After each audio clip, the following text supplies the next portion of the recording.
Hola, soy Daniel de Delcasoft y en este vídeo lo que vamos a ver es una pequeña introducción a Java.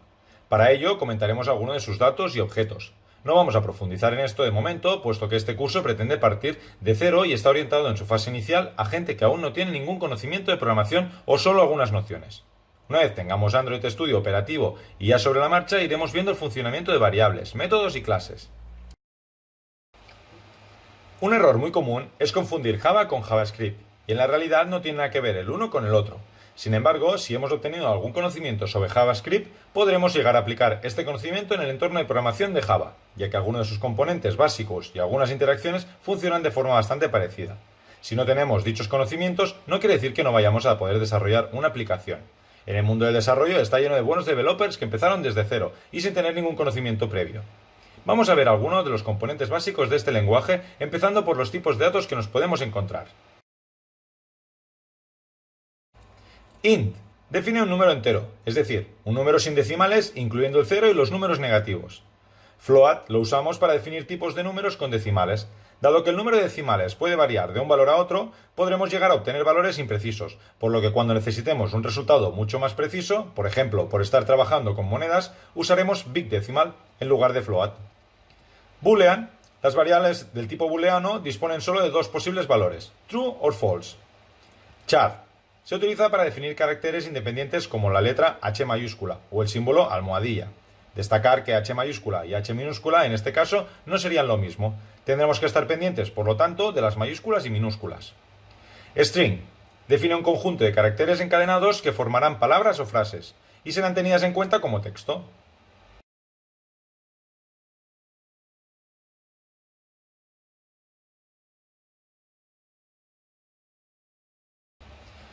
Acabamos de ver tipos de datos que vamos a llamar primitivos.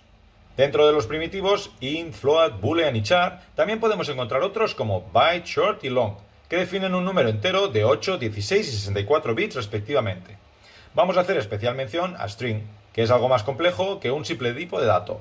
En realidad se trata de un objeto. Podemos apreciar, al contrario que el resto de tipos de datos, que string lleva la primera letra en mayúscula, perteneciendo a la convención de nomenclaturas usada en Java, que dice que los objetos serán llamados con la primera letra en mayúscula. Es más completo que el tipo de dato primitivo, ya que puede venir con varias propiedades añadidas, mientras que los otros únicamente tienen su valor. Por ejemplo, los objetos string tienen un método de llamada length, que determinará el número de caracteres que lo componen, mientras que int, por ejemplo, carece de esta medida. Variables. Las variables las podemos definir como que son contenedores que albergarán datos, y sus valores pueden ir cambiando a medida que se ejecuta el programa. Los datos pueden ser desde números como coordenadas GPS o hasta una dirección web o una URL de un vídeo. Un ejemplo de la declaración de una variable podría ser la siguiente, como vemos ahora en pantalla. En esta imagen podemos ver que 1. Lo primero será decirle al programa qué tipo de datos vamos a guardar dentro de esta variable. 2. Asignamos un nombre a la variable para poder llamarla más adelante por su nombre. Por convención, las variables no deberán contener espacios o caracteres especiales. Solo pueden componer su nombre letras, números y guiones bajos y tampoco pueden empezar por un número. 3. El símbolo igual es un operador, lo que significa que realizará una acción con los datos a su izquierda y derecha. 4. El texto tras el símbolo igual es el valor de cadena string, con el que estamos trabajando. En Java utilizaremos las comillas dobles para diferenciar el valor del texto de sintaxis, usando en el código. Y 5, por último, el carácter punto y coma es usado en Java para cerrar la declaración. Este símbolo se usa para expresar que hemos terminado de decir algo. Cada declaración o llamada deberá terminar en este carácter.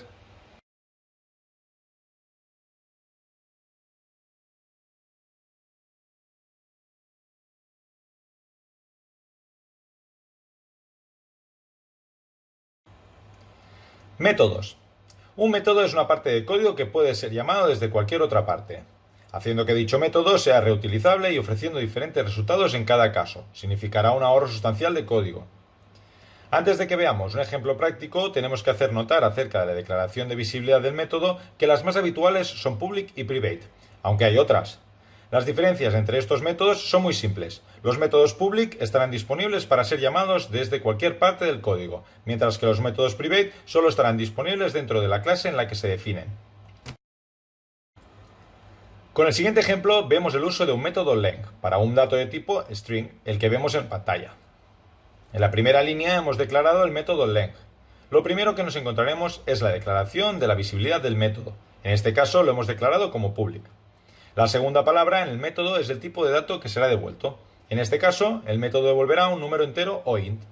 Si el método se ejecuta pero no devuelve ningún tipo de dato, utilizaremos el valor void, vacío, para el tipo de dato a devolver. Lo tercero que podemos leer es el nombre del método. Se conforma de manera similar a los nombres de las variables, componiéndose con letras, números y guiones, sin poder comenzar por un número. Inmediatamente después del nombre vemos dos paréntesis vacíos. Son obligatorios, pero cuando están vacíos significa que no pasarán los datos o variables incluidos en el método, únicamente las operaciones. Si entre estos paréntesis incluyésemos un tipo de dato, los valores que le pasaremos al método deberán coincidir con dicho tipo.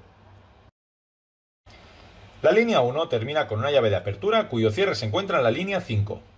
En Java, los bloques de código como el que conforma este método se encuentran entre estas llaves de apertura y cierre.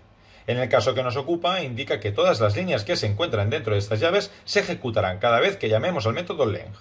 Lo último que cabe mencionar de este método es lo que encontraremos en la cuarta línea. Lo que nos indica return es el valor o variable que será devuelto a quien ha llamado a este método o función. Siguiendo con este ejemplo, se ha calculado mediante un valor int el número de caracteres de una determinada función con num comensales, que será devuelto como valor de retorno del método length.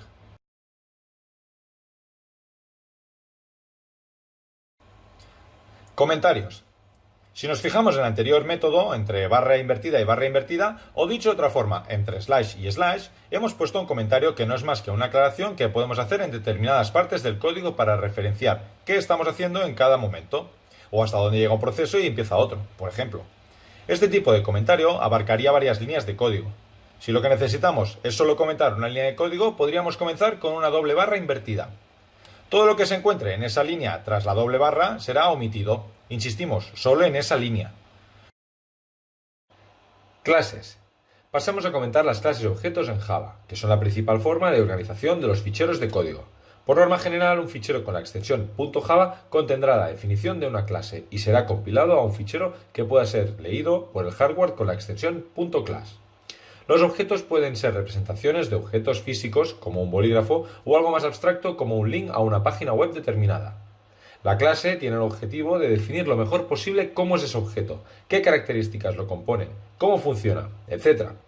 La definición de las características, valores y variables de un objeto puede ser otra definición de clase, mientras que las habilidades o funciones que realiza un objeto hemos visto que es llamado método.